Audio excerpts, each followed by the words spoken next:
Hi everyone, it's me, and today let's change history and erase your memories together. What? You can do that? Huh. I'll be the first to admit, not every prediction I make ends up being correct. And maybe not every theory is your favorite. Or maybe you're just sick of my puns and non-stop meme references. Well, I believe this cat is inbred. Today, I'm gonna do something about it. I want you to think of everything I've ever done that you didn't like. Bad Star Wars prediction, a groan-worthy dad joke, whatever comes to mind. Now focus on it. Got it? Great. Now if you'll just do me a favor and look right here.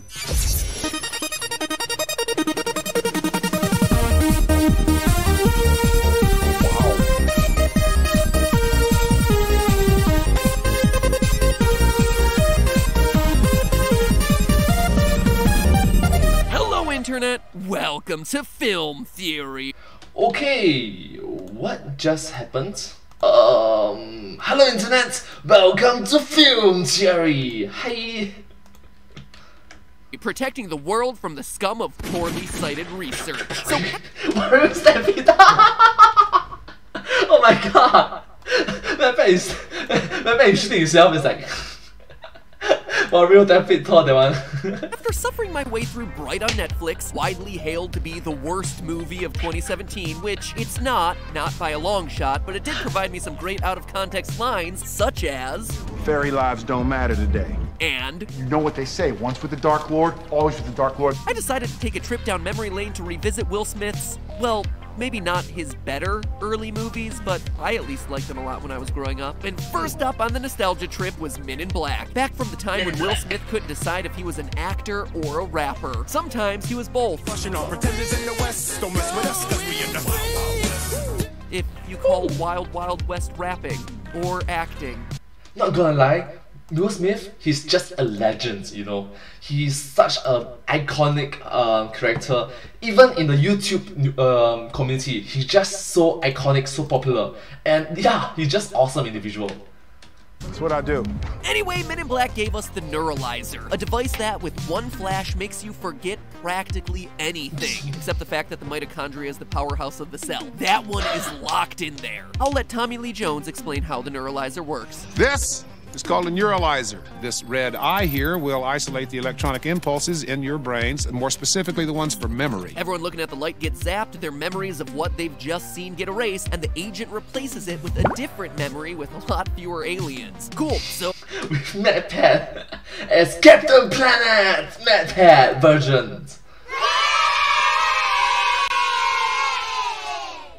That's super cute though, if you think about it. Oh my gosh, she looks so cute and adorable. Oh, it's a sci-fi gadget, big whoop, right? Well, we've learned a lot about memory since this movie first came out 20 years ago. And SD card. I'm telling you right now, the Neuralyzer has gone from a creation of science fiction to something we could totally make today. You ever had deja vu? How do you know the real Men in Black haven't already neuralized you and the deja vu is just you experiencing something that was wiped from your memory the first time? Long story short, in order to make a Neuralyzer, we need to establish 3 things. 1, that memories can be erased. 2, that false memories can be forced into people's heads. And 3, that it can all be done with a flash of light. So get ready, because here comes the MatPat. It won't let you remember your childhood the same way ever again. See, I can't rap either, Will Smith. You're in good company. Sorry.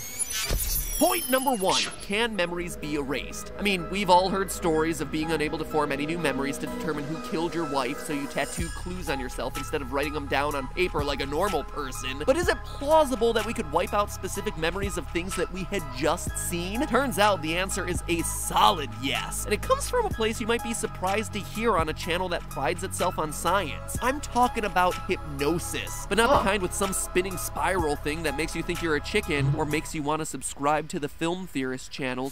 Subscribe to my channel. Let me try. Subscribe to my channel. Subscribe to my channel. That's what? subscribe to the Film Theorist channel, subscribe to the Film Theorist channel. I'm talking about hypnotic induction, which is a real therapeutic technique to get patients into a deep state of relaxation, which increases theta waves in their brain. You know how you get all your great ideas in the shower? Well, it's because relaxing in a shower results in a high concentration of theta waves, which makes connecting otherwise disparate ideas in your brain a whole lot easier. This also applies to memory, but theta waves can also be used against you, and hypnosis here is the key, blocking memories that you'd otherwise be able to recall. Oh, so it's a different set of concentrations field. Huh. Maybe there's an expert that can explain it better, but well, I'm thankful that m.i.b is opening this sort of things to me that I can know that it exists. For instance, and this is nuts, last year Samsung released an online hypnotherapy tool called Unspoil Me that walks you through a self-hypnosis session that's supposed to help you forget movies and TV shows so you can watch them again as if you're watching them for the first time. Full disclosure, I had Chris from our team do it, and yeah, he still remembers the Red Wedding, but he's recently been overcome with this strange urge to buy a phone that spontaneously combusts. No, but all jokes aside, after going through this treatment, he could no longer remember how the series ended, whether he had even seen the series end in the first place, even the main character's name. And for as ridiculous as that might seem, the science behind it is actually 100% solid. In 2007, scientists published a study in which they showed participants a movie, then hypnotized them to try and make them forget it. When they tested the group that had been hypnotized, the subjects couldn't recall details of the movie that they had just watched. Maybe they should have just had hypnotists outside of the Emoji Movie. That's 90 minutes of my life I'd like to forget. Anyway, the people who had been hypnotized could remember where they had watched the movie and other details surrounding the experiment, but they actually couldn't remember what happened in the movie itself. And it's not like they were just forgetful either. They actually demonstrated different kinds of brain activity from a control group that wasn't hypnotized. This kind of isolating amnesia is exactly what we see demonstrated in Men in Black. When normal people come into contact with aliens, the Men in Black don't just wipe the person's memory completely. Instead, they isolate one element of the memory,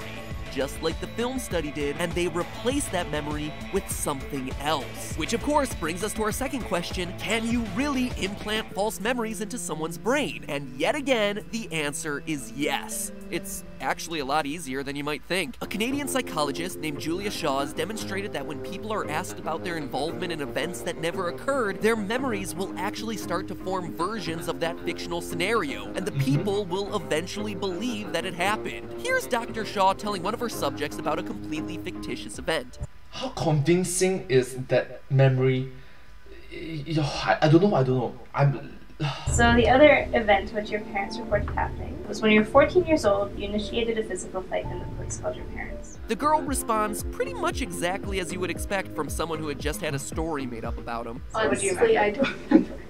I don't know what you're talking about. Man, I gotta say, Canadians are so polite, even when they're calling people liars. Anyway, fast forward just a few minutes in this interview, and all of a sudden, the same woman suddenly has memories of the event. The cops showed up, and we were kind of having maybe a verbal kind of fight, and then it kind of maybe got to a push. Wow. And at that point, there was kind of cops coming. All the psychologist had to do was provide a framework for the event, get the subjects to try and remember, and suddenly their brains fill in what's missing from the memories, which is, of course, everything. The memories weren't there to begin with. Some of it is also situational here. The subjects are likely influenced by a desire to comply with an authority figure asking them questions.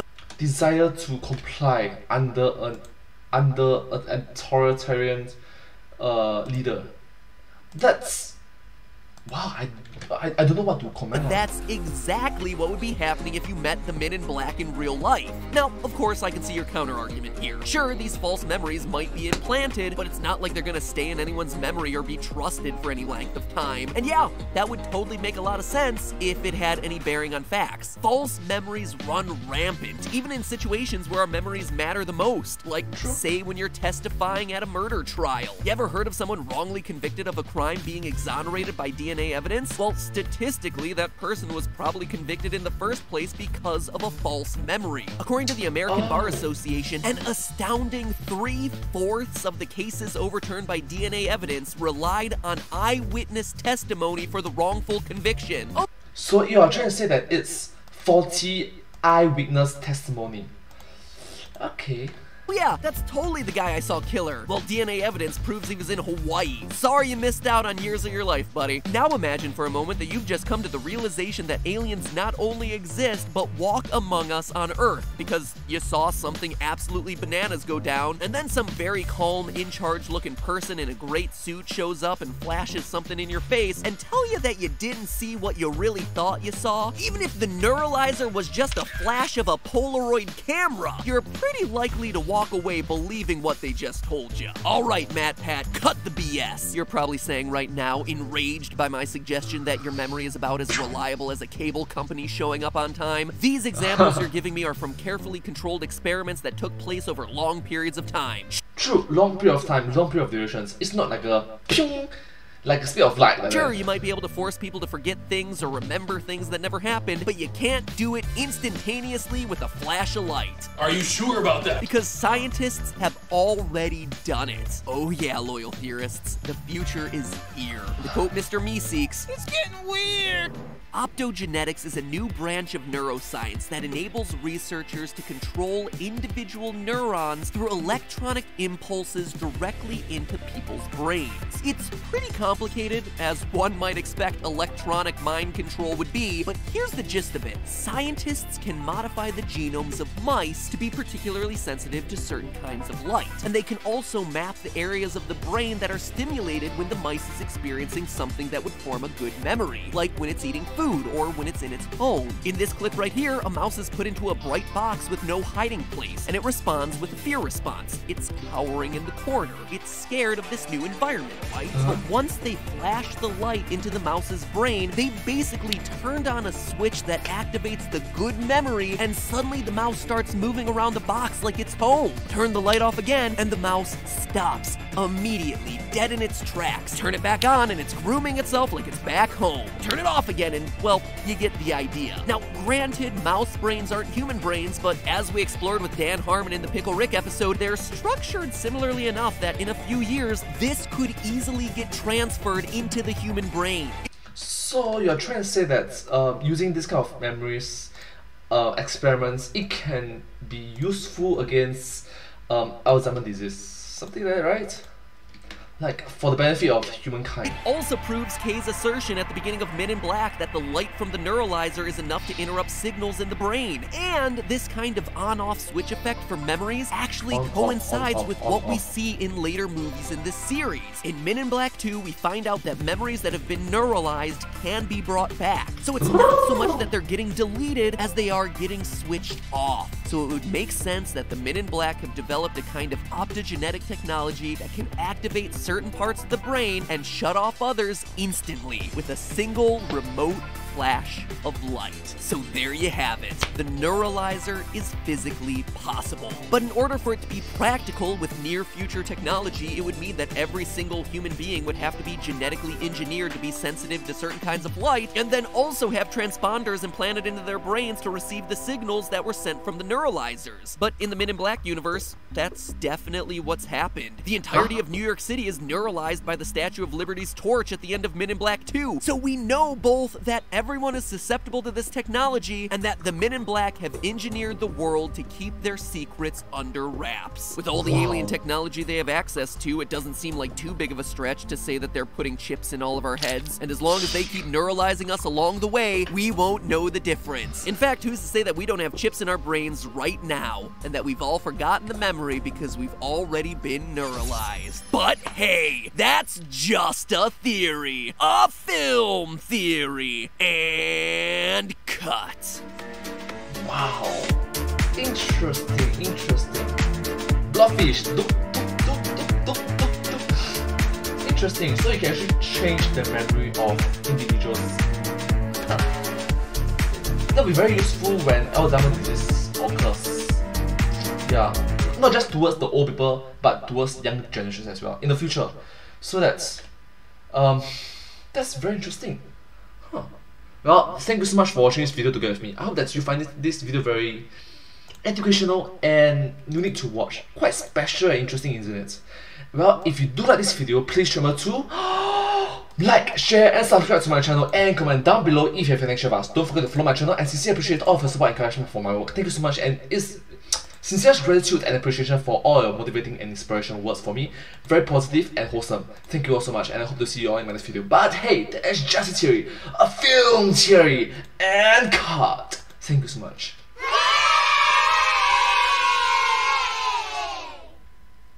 And I hope to see you in my next video. Bye bye. Thank you so much. Last but not least, hope to see you in my next video. Subscribe. Thank you so much. Subscribe.